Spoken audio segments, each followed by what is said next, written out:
우리 주의 은혜가 우리 서영 가족들의 삶 가운데 넘쳐나길 바랍니다. 아멘. 네, 형통한 삶으로 주님께서 밀어주시길 바랍니다. 네. 그런데 이 형통한 삶이 무엇인지는 아시고 아멘 하시는 거죠? 네. 좋습니다. 오늘 이 얘기를 좀 하려고 합니다. 형통하다라는 반대말은 이렇게 국어사전에 이렇게 명시가 되어 있진 않아요. 근데 대부분 많이 사용하는 이제 그 반대말은 주로 이제 실패하다라는 단어입니다. 그 의미로 우리가 본다면 되게 형통하다라는 것은요, 우리가 형통한 상태에서 형통한 삶을 구하지는 않습니다. 제 말 무슨 말인지 이해되시죠? 형통한 삶에서 형통한 삶을 구하지 않아요. 내 삶이 그러한 삶을 살아가지 않는 것처럼 느껴질 때, 또 실제로 내가 그러한 경우, 어떤 실패라고 말할 수 있는 그러한 상황과 환경 가운데 있게 되어졌을 때, 아니면 고난이나 어려움을 겪었을 때, 그런 상태여야 우리는 하나님께 함께 하시는 것에 대해서 형통함을 구하게 되어집니다. 결국 형통한 삶은요, 인생의 어려움 가운데 떨어지면 경험할 수 있는 것입니다. 다시 한번 말씀드릴게요. 우리 주의 은혜가 서영 가족들의 형통의 삶을 밀어주시길 간절히 소망합니다. 네, 원래 대답이 적었어야 되는 게 제 예상인데 제 말을 이해하셨는지. 왜냐하면 형통의 삶을 밀어간다는 것은 여러분들의 삶을 고난의 길로 밀어가야 된다는 거예요. 여러분들의 삶이 때로는 하나님이 없는 것처럼, 그래서 나 혼자 무엇인가를 열심히 노력하다가 실패했었던 것처럼 그러한 삶으로 내 자신을 밀어내야 되는 거예요. 그래야 거기서 우리는 하나님의 형통하심을 경험할 수밖에 없어요. 여러분들 그렇게 밀리길 원하십니까?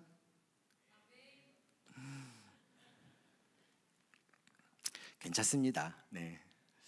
사실 우리의 마음 가운데 다 그렇죠. 그렇게 아니고 싶죠. 또 그렇게 살고 싶진 않죠. 그렇기 때문에 그냥 단순하게 우리가 형통의 은혜, 형통한 삶에 대해서 하나님 앞에 구하고 기도할 때, 하나님, 내가 이런 삶에서 좀 비켜가게 하시고, 또한 이런 부분들에 있어서 어려움이 있다면 좀 멈추게 하시고, 아니면 그런 상황들이 나한테 다가온다면 막아주시는, 사실 그러한 마음의 어떤 생각들을 가지고 하나님 앞에 형통하게 해달라는 기도를 하게 되어집니다. 오늘 말씀을 통해서 이 형통이라는 의미가 가지고 있는 의미, 그래서 오늘 여러분들 돌아가실 때는 딱 그냥 한 단어만 기억하시면 돼요. 형통이 어떤 의미를 가지고 있고, 그 의미 가운데 하나님은 나를 어떻게 인도해 가실지, 이번 한 주, 그리고 내일 9월 1일이잖아요, 그렇죠? 이번 한 달의 시간을 하나님께서 나를 어떻게 이끌어 가실지를 우리가 좀 소망하면서 오늘 말씀을 두고 같이 기도하고 서로에서 축복하고, 그리고 내일의 삶으로 나아갈 수 있었으면 좋겠습니다. 성경에서 형통이라고 하면은 떠오르는 인물이 누구죠? 요셉, 주로 이야기를 합니다. 아마도 이제 뭐 어떤 책에 대한 제목이나 어떤 예전에 한창 어떤 그 요셉의 어떤 삶의 모습들을 보면서 하나님께서 요셉을 어떻게 이끌어 가시고 인도해 가시고, 우리가 오늘 본문에 보는 이제 이 본문의 내용들처럼 그러한 내용들로 요셉의 모습들이 보여지기 때문에, 또 돋보아지기 때문에 우리가 요셉의 삶이 참 형통의 삶이고, 그런 요셉을 닮아가고 요셉처럼 그렇게 살았으면 좋겠다라는 생각들을 우리는 자주 하게 되어지거든요. 자, 그런데 생각보다 요셉 이야기에 있어서 형통이라는 단어가 많지 않아요. 한 3번 나옵니다. 3번 나오고 그 3번도 이 초반에 나오고 끝납니다. 그런데 왜 이 형통이라는 단어가 여기에서 쓰여지게 되어졌는지, 왜 여기서 이것이 등장하게 되어졌는지, 그리고 그것이 어떤 의미로 다가오는지 잘 보세요. 형통이라는 단어가 이 요셉의 삶 가운데 등장했을 때 요셉의 상황은 어떻습니까? 요셉은 이미 37장에서 형들에 의해서 붙잡혔고 죽음의 위협 안에 있다가 깊은 구덩이 안에 또 떨어져 있다가 이제 팔리는 인생으로 자신의 삶이 바뀌어진 상태입니다. 요셉에게 이 형통이라는 단어가 쓰여졌던 상황을 보면 요셉 스스로에게 있어서는 인생의 나락으로 떨어질 수밖에 없는 상황 속에서 이 형통이라는 단어가 등장하게 됩니다. 요셉이 종으로 팔려갔더니 형통한 자가 되었다라는 거예요. 또 요셉이 감옥에 갇혔더니 형통한 자가 되었다라는 겁니다. 오늘 말씀은 우리 시선에서 요셉은 사실 인생이 폭망한 것처럼 보일 수 있습니다. 하지만 그런 그때 하나님은 요셉과 함께 하심으로 범사에 형통하게 하셨다는 것을 보여주고 있거든요. 요셉이 형통을 경험했었던 곳은 어떻게 보면 우리가 알고 있는 어떠한 상황과 환경들에, 또 우리가 기대하고 있는 것과는 전혀 다른 상황들, 항상 벌어질 수밖에 없는 그런 상황들. 요셉도 동일했겠죠. 채색 옷을 입고 있었던 요셉, 고결하고 고귀한 어떠한 삶을 살아갈 수 있을 거라고 생각했던 그런 요셉의 삶 가운데 요셉이 지금 처한 이 곳은 노예로 팔린 곳이었고요, 감옥이었습니다. 물론 형통의 길은 꽃길일 수도 있죠. 하지만 가시밭길일 수도 있고요, 험난한 돌짝길일 수도 있습니다. 그러니까 요셉은 사실 어떠한 상황 가운데 있을 수 있는 상황인 거예요. 왜냐하면 보세요, 형통이라는 이유, 형통이라는 의미를 우리가 좀 알면 되는데 그 이유가 여기 안에 있는 거예요. 형통이라는 히브리어 찰라어는요, 어떤 뜻이냐면 밟고 건너가다라는 뜻입니다. 밟고 건너가다라는 거예요. 다시 말해서 형통은 밟고 가는 겁니다. 요셉의 형통은요, 갇힌 구덩이 인생 속에서나 또 노예의 인생 속에서나 그 속에서 유혹을 이겨내고 그럼에도 불구하고 감옥 인생을 밟고 건너가며 살아내었던 것입니다. 우리는 우리가 삶의 무기력함을 어떤 것들을 느낄 때나 아니면 어려운 삶들을 살 때 하나님께 삶을 바꾸어 달라고 기도하기도 하고요, 또 그것이 우리 안에서 좀 비켜갈 수 있기를 바라고 있습니다. 그러나 하나님은요, 상황을 바꾸시기보다는 그 상황 속에서 우리의 믿음과 마음이 성장하기를 원하십니다. 사랑하는 서영 가족들에게 제가 꼭 말씀드리고 싶은 한 문장이 하나가 있습니다. 하나님은 당신을 있는 모습 그대로 사랑하시긴 하지만 당신을 너무 사랑하셔서 그 모습 그대로 놔두시지 않으십니다. 하나님은 여러분들을 있는 모습 그대로 사랑하십니다. 하지만 여러분들을 너무 사랑하셔서 그 모습 그대로 놔두시지 않으십니다. 일본 아오모리 현의 큰 태풍으로 인해서요, 사과밭의 90%의 사과가 땅에 떨어진 피해를 당했다고 합니다. 대부분의 농부들이 그 떨어진 90%를 보면서 낙담을 하고 있을 때 한 농부는 떨어지지 않은 그 10%의 사과를 어떻게 팔 것인가를 생각했대요. 그리고는 그 사과에 이름을 붙였는데요, 강풍에도 떨어지지 않는 사과. 그리고 그것을 뭘로 팔았냐면 합격 기원 선물로 팔았던 것입니다. 그래서 합격 사과 판매, 그래서 그것을 통해서 대성공을 거둬가지고 농부는 태풍 피해를 거뜬히 이겨낼 수 있었다는 이야기를 제가 예전에 들어본 적이 있습니다. 이처럼 고난을 고난으로 여기고 낙담하는 사람에게는 열매 없는 고난으로 끝이 나겠지만, 고난을 기회로 알고 지혜롭게 극복하는 사람은 풍성한 열매를 맺게 될 것입니다. 요셉의 인생은 팔리는 인생입니다. 물론 요셉에게 일어났던 일만을 생각한다면 그렇게 생각할 수 있죠. 그러나 하나님의 관심사, 하나님의 사랑의 눈길로 바라보는 시선은 요셉에게 일어난 일뿐만 아니라 요셉 안에 일어나는 일들에 대해서 하나님은 관심과 사랑을 가지고 계신다는 겁니다. 하나님의 관심은 요셉 안에 무엇이 변하는지를 보고 싶어 하신다는 거예요. 마찬가지로 내 안에서 변하는 것들에 대해서 하나님은 여전히 관심과 사랑으로 나를 보고 있다는 겁니다. 그래서 오늘 설교 제목이 형통은 내 안에서 시작이라고, 내 안에서라는 단어입니다. 형통은 내 안에서 시작하는 겁니다. 형통은 내 주위에 있는 상황들이 변함으로 인해서 벌어지는 것이 아니라 형통은 내 안에 변화되어지는 그 무엇인가로 인해서부터 시작하게 되어진다라는 것입니다. 그 이유는요, 다시 말하지만 하나님의 관심이 우리의 겉모양의 변화보다는 속사람의 변화에 있기 때문입니다. 하나님은 당신의 사랑하는 자녀의 속사람이 당신을 닮아가기를 원하시기 때문입니다. 그래서 그 증거가 이 본문에 나오는데요, 창세기 39장 2절의 말씀을 보면 이렇게 쓰여 있어요. 여호와께서 요셉과 함께 하심으로 그가 형통한 자가 되어 그의 주인 애굽 사람의 집에 있으니. 자, 또 3절, 그의 주인이 여호와께서 그와 함께 하심을 보며 또 여호와께서 그의 범사에 형통하게 하심을 보았더라 라고 기록하고 있습니다. 요셉에게 주어진 상황은 노예로 팔려간 상황이었지만 요셉 안에는 하나님이 함께 하셔서 그 상황을 요셉은 밟고 지나가게 하셨던 겁니다. 형통하게 하셨다는 거죠. 혼자 밟고 지나간 게 아닙니다. 혼자 형통한 게 아니라 하나님이 함께 하심으로 가능했었다라는 것입니다.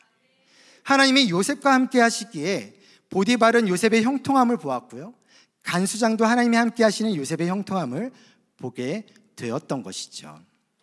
그래서 저는 이 시점에서 이런 기도를 하나 같이 좀 했으면 좋겠다라는 생각이 듭니다. 주님, 우리 가족 울서연이가 내 속사람을 변화시키는 하나님 때문에 고난을 기회로 만들 수 있는 그런 지혜로 살게 하옵소서. 하나님의 모든 관심사는 내 외형에 있는 것이 아닙니다. 내 마음에 내 속사람이, 내 내면이 하나님 안에서 어떻게 변화져 가느냐, 바뀌어져 가느냐에 있다라는 것이죠. 혹시 여러분 중에 지금 이 순간 아니면 혹은 내일부터 시작하는 어떤 한 주, 이 한 달을 이렇게 바라볼 때 자신이 요셉처럼 팔리는 인생이라고 생각하시는 분이 혹시 있으십니까? 만약에 있다면 그것은 당신은 형통의 힘을 얻으실 수 있을 것입니다. 비록 당신의 겉모양은 팔리는 인생이겠지만 하나님은 당신 안에서 당신의 속사람을 바꾸시려 하십니다. 하나님은 당신 안에 어떤 일이 일어나는지에 대해서 너무나 자세하게 알고 싶어 하신다는 것입니다. 하나님의 모든 관심과 사랑의 집중이 바로 그 속사람 안에 있다는 것이죠. 우리는 종종 믿음에 대한 이야기를 할 때면 뭔가 스펙타클한 것을 생각하거나 아니면 극적인 어떤 주인공의 등장과 같은 것을 꿈꾸는 경우가 종종 있습니다. 요셉을 보더라도요, 사실 몇 개의 구절 안에 그 삶이 뭔가 극적으로 변하는 것을 보다 보니까 하나님이 함께 하심과 형통한 삶을 우리가 요셉의 삶 가운데 동경하면서도요, 나와는 다른 세상의 삶이라고 생각하고 살아갑니다. 하지만 성경은 누군가의 이야기가 아니라 나에 대한 이야기입니다. 생각해 볼까요? 우리 중에 정작 누군가에게 노예로 팔려간 인생을 살 사람이 얼마나 되겠습니까? 지금 이 시기예요. 다니엘 생각해 볼까요? 사자굴에서 하나님의 도우심을 받은 놀라운 기적을 다니엘은 경험하죠. 그런데요, 정작 우리 인생에 사자굴이 있습니까? 삶에서 여러분 사자를 보십니까? 우리가 살아가는 곳이 아프리카 초원이십니까? 아니면 동물원 사육사이십니까? 실제로 우리는 그러한 모습 가운데 있지 않습니다. 그런데 우리는 그런 말씀의 그런 모습들을 보면서 그 위대함과 그 강렬함과 그 스펙타클한, 그래서 그런 믿음, 그것이 우리는 동경하고 따르고 소망하는데, 그럴 뿐이지 이게 실제로 내 삶 가운데 있어야 된다라는 생각을 하지 않는다라는 것이죠. 내 삶을 바라보는 것도 그렇습니다. 당장 내가 한숨 자고 일어나면 내 모든 상황이, 내 외형의 모습들이, 내 주변의 상황들이 뭔가 변하시면 괜찮을 거라고 생각하는 거죠. 그렇게 하나님께서 일하셔야 된다고 생각하고, 그렇게 하나님께서 함께 하셔야 된다고 생각합니다. 그런데 계속해서 말씀드리지만 지금 이 요셉의 삶에서 하나님의 관심사는 요셉이 노예가 됐느냐 아니냐의 문제가 결코 아닙니다. 요셉이 누군가에 팔렸느냐 안 팔렸냐의 문제가 결코 아닙니다. 요셉이 그 상황 속에서 하나님과 함께 하심으로 인해서 요셉의 내면이 어떻게 변화하고 있느냐가 하나님의 관심사라는 것이죠. 여러분, 믿음은요, 영화 속에 드라마 속에 존재하는 것이 결코 아닙니다. 우리에게 필요한 것은 스펙타클한 인생 속에서 경험하는 어떠한 믿음, 그것을 구하는 용기, 그런 것이 아니라 그냥 단지 이 일상에서 정말 필요한 믿음, 그냥 내일 당장, 아니 지금 이 순간 이 내 안에서의 염려와 두려움을 내가 어떻게 하면 돌파할 것인지에 대한 그냥 단순한 그 믿음, 그 믿음이 또 그 믿음을 구하는 용기가 우리 안에 필요하다는 겁니다. 내가 생각하고 꿈꾸는 거는 뭔가 사자굴에서 목숨을 건져서 나올 수 있는 그런 믿음이겠지만, 그것을 포기하고 지금 나에게 필요한 것을 바라보며 지금 이것에 대해서 주님 나의 삶을 돌봐주시라고 말할 수 있는 그 믿음의 용기가 필요하다라는 것이죠.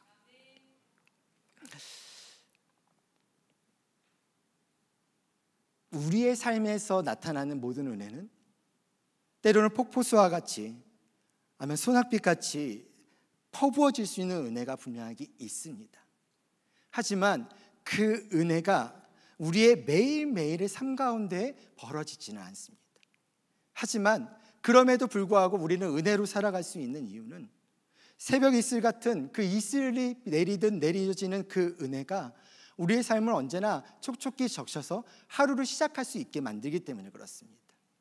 우리가 가지고 있는 믿음, 그리고 우리가 가지고 있을 수 있는 우리가 해야 될 용기는 하나님 일주일, 한 달 후, 1년 후 그 삶의 모습에서 극적인 변화와 극적인 삶의 모습이 아니라 오늘을 살아낼 수 있는 힘을, 내일을 버틸 수 있는 힘을 주님 나에게 주시달라는, 주님 나와 함께 동행해달라는 그 믿음, 그러한 믿음이 우리 안에 있다면, 그리고 그런 믿음을 구할 수 있는 용기가 우리 안에 있다면 얼마나 참 좋을까라는 생각을 해봅니다. 요셉의 이 과정들, 수많은 우여곡절의 삶을 겪으면서요, 바로 왕의 앞에 섰을 때 요셉이 뭐라고 이야기하시는지 아십니까? 창세기 41장 6절에 이렇게 쓰여 있습니다. 내가 아니라 하나님께서 바로에게 편안한 대답을 하시리이다. 내가 아니라 하나님께서 바로에게 편안한 대답을 하시리이다. 요셉이 이 말에 삶을 살고 있었기에 한 나라의 대제국의 왕 앞에서 그는 편안하게 하나님께서 말씀해 주실 것이다라는 그 평안을 보여주고 있습니다. 하나님이 함께 하시니 요셉의 인생에 팔리는 인생이었긴 하였지만 하나님이 함께 하시기 때문에 그 인생을 당당히 밟고 지나갈 수 있는 용기가 있었던 것입니다. 요셉에게가 아니라 요셉 안에 밟고 건너갈 수 있는 용기가 생긴 것이죠. 오늘 말씀을 보면서 제가 인상적으로 다가왔던 부분이 있는데요, 요셉이 보디발을 만난 거였습니다. 비록 주인과 종의 만남이었지만 이 만남을 통해 하나님이 앞으로 행하실 놀라운 가능성을 열어두기 위해 이 보디발을 하나님께서 보내주셨다라는 생각이 그냥 들었어요. 애굽으로 가는 상인 이스마엘 사람들에게 팔리는 그런 비참한 인생의 요셉이 전능하신 하나님이 어떠한 계획, 그 위대한 계획으로 요셉의 발걸음을 어떻게 인도하셨어요? 보디발을 만나는 거예요. 그리고 그 보디발을 만남으로 인해서 보디발 안에서 수많은 것들에 대한 인정을 받게 되고 준비를 하게 되어집니다.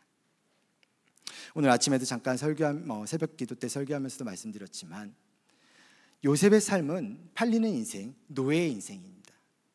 하지만 요셉이 외모가 어땠는지 또 요셉의 삶의 모습들이 어땠는지는 모르겠으나 요셉은 지금 정말로 좋은 집의 노예로 갔습니다. 정승집의 종으로서 살아가고 있는 겁니다. 그것이 바로 요셉의 삶이죠. 왜냐하면 하나님에게 있어서는, 하나님의 시선에게 있어서는 지금 내가 처하고 있는 상황이 아니라 그 상황 속에서 허우적거리고 있는 나를 바라보는 것이고, 또 그 상황 속에서 허우적거리지는 않는데 그래도 그나마 버티고 있는 나를 바라보는 것이고, 그 상황 속에서 일어나 주님 앞에 용기 내어 주님 오늘의 믿음을 달라고 기도하고 있는 나를 바라보신다라는 겁니다. 우리 주님은 상황이 아니라 그 속에서 일하시는 하나님의 자녀를 언제나 바라보고 있다라는 것이죠. 그렇기 때문에 보디발은 결국에는 요셉 인생의 수많은 변곡점을 낳을 수 있는 총리 전까지의 모든 단계에서의 이 보디발의 결정과 보디발의 말과 보디발의 행동으로 인해서 요셉의 삶은 급격하게 변하기 시작합니다. 오프라 윈프리가 2013년이죠. 하버드 대학 졸업식에서 이런 말을 했다고 합니다. 실패는 단지 인생이 우리를 다른 방향으로 이끌려는 것일 뿐입니다. 실패는 단지 인생이 우리를 다른 방향으로 이끌려는 것일 뿐입니다. 어떤 의미인지 아실 겁니다. 하나님은 팔리는 요셉의 인생을 가나안에서 애굽으로 가는 길을 열어놓은 인생으로 바뀌었고요. 요셉의 삶의 새로운 길을 여는 터닝포인트로 삼아 주셨던 것입니다. 서영가족 여러분, 우리는 하나님께 일상의 삶에서 믿음이 필요하다고 간구해야 합니다. 하나님이 함께 하신다는 믿음으로 밟고 건너가는 형통의 용기가 우리 안에 필요하다고 기도해야 됩니다. 나를 공격하거나 비난하는 사람을 사랑할 수 있는 용기, 손해에 볼 것을 알면서도 믿음을 지키며 감수할 수 있는 용기, 수없이 거절당해도 하나님의 인도하심을 믿고 다시 도전할 수 있는 용기를, 불확실한 우리 인생에 두려움이 찾아오는 그 순간 하나님의 함께 하심에 그 상황을 지나갈 수 있는 믿음의 용기가 필요하다고 하나님 앞에 간구해야 할 것입니다. 그랬을 때 우리의 삶 가운데 형통이라는 것은 그 길을 밟고 지나갈 수 있는 힘과 능력이 있게 되는 것입니다. 그래서 저는 이렇게 두 번째로 기도하고 싶은데요. 주님, 우리 가족 울서연이가 내 속사람을 변화시키는 하나님 때문에 상황을 밟고 건너갈 용기를 얻게 하옵소서. 여러분은 하나님과 함께하기 원하시죠? 네. 하나님과 함께하길 원한다는 것은요, 그분에 대해서 더욱 깊이 알아가기를 원한다라는 말입니다. 자, 여러분들이 하나님과 함께하길 원한다라는 생각을 했을 때 여러분들이 하나님을 더 깊이 알아가려고 한다라는 마음이 없다면 아마 반대겠죠. 그분이 나를 알아가셔야 돼. 그분이 내 마음이 원하는 것을 알아가야 돼. 그분이 내가 필요한 것들을 알아가야 되니까 나는 하나님과 함께해야 되는 거야 라는 이기적인 나 중심의 생각을 할 수밖에 없겠죠. 하지만 하나님과 함께한다라는 것은 이기적인 마음이 아니라 이타적인 마음이라고 보시면 될 것 같습니다. 누군가를 생각하고 누군가를 바라볼 수 있는 것이 바로 함께한다라는 것이죠. 그런 곳 안에서 나타날 수 있는 은혜가 무엇이냐면 이 함께라는 것은 사실 축복이라고 이야기할 수가 있는데요. 왜냐하면 그 함께라는 것을 통해 내가 하나님을 더 알아감으로 말미암아 하나님과의 관계가 친밀한 관계 속으로 깊이 있게 들어갈 수 있게 되어진다는 겁니다. 중요한 건 우리가 함께하는 동행을 위해서는요, 이미 잡고 있던 다른 것에서 손을 놓아야 한다라는 것입니다. 하나님께 대한 의심의 손을 놓지 않으면 하나님을 신뢰하는 손을 잡을 수가 없고요, 이 세상을 향한 두려움의 손을 놓지 않으면 용기 있게 손을 잡을 수 없습니다. 여러분 야구 좋아하시나요? 네. 다른 분들 안 좋아하시나요? 야구 요새 되게 인기가 많고 재미있는데 야구에서 이 도루를 시도하려면요, 과감하게 이 1루를 떠나야 한다는 말을 빗대서 도전하려면 포기를 먼저 해야 한다라는 말이 있습니다. 어떤 말이냐면 1루에 발을 붙이고 2루로 도루할 수 없다라는 거예요. 그렇죠? 1루에 발을 붙이고 있으면 어떻게 2루로 도루할 수 있겠습니까? 1루에서 발을 떼야 2루로 갈 수가 있습니다. 형통함은 2루로 가기 위해 용기를 가지고 1루에 발을 떼서 하나님의 손을 잡을 때 경험할 수 있는 겁니다. 밟고 지나가는 거예요. 밟아야 될 것을 밟아야 됩니다. 밟기 싫어도 지나가야 되는 거예요. 그것이 자갈길이더라도 가시밭길이라도 그 길이 보이더라도 가야 하는 거예요.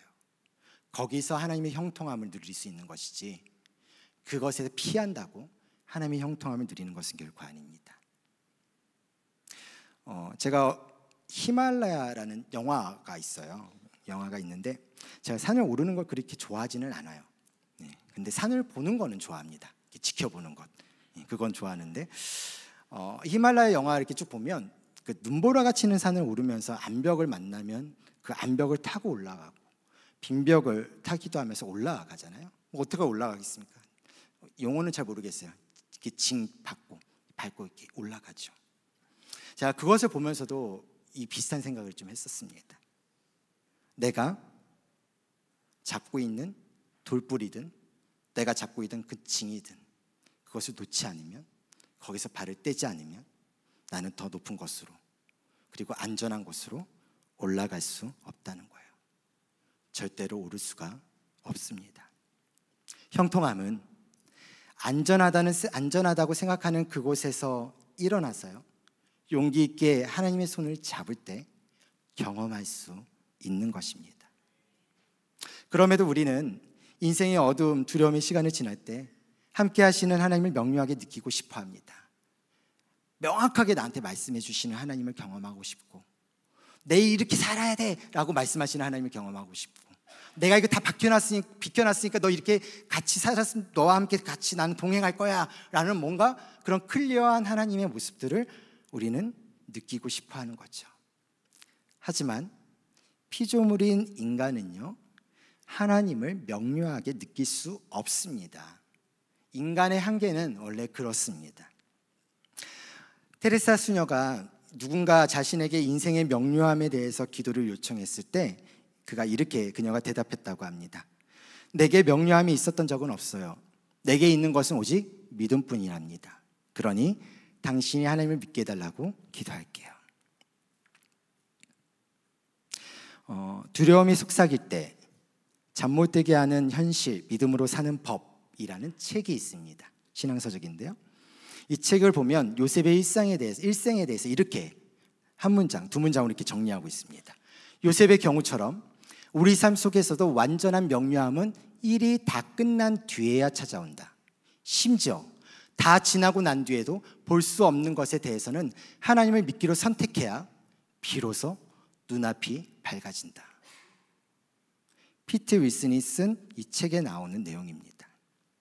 사연가족 여러분, 하나님이 함께 하시는 형통의 순간에도요, 우리의 인생에는 그렇게 명료한 삶을 살아가지 않습니다. 못합니다. 우리가 예상하지 못했던 위기의 순간들은 여전히 우리를 찾아올 것이고요. 그렇기 때문에 그 순간 우리의 믿음이 필요하다라는 거예요. 우리는 명료함을 원하지만 하나님이 원하시는 것은 내 마음속에서 하나님께 나아가기 원하는 그 믿음이 하나님을 더 원하신다라는 거예요. 그러므로 명료한 하나님을 바라는 것이 아니라 우리를 향한 하나님의 신실하심을 경험하게 해달라고 기도하는 것이 오히려 올바른 기도라는 생각을 하게 됩니다.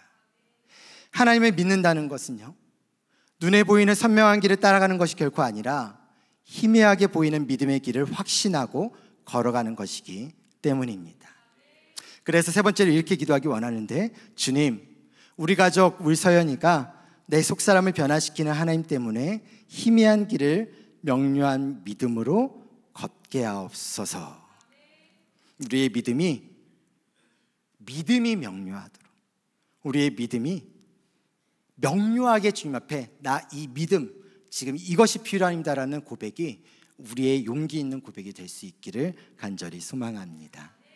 말씀을 맺습니다. 오늘 우리는 요셉의 인생을 좀 짧게 돌아봤습니다.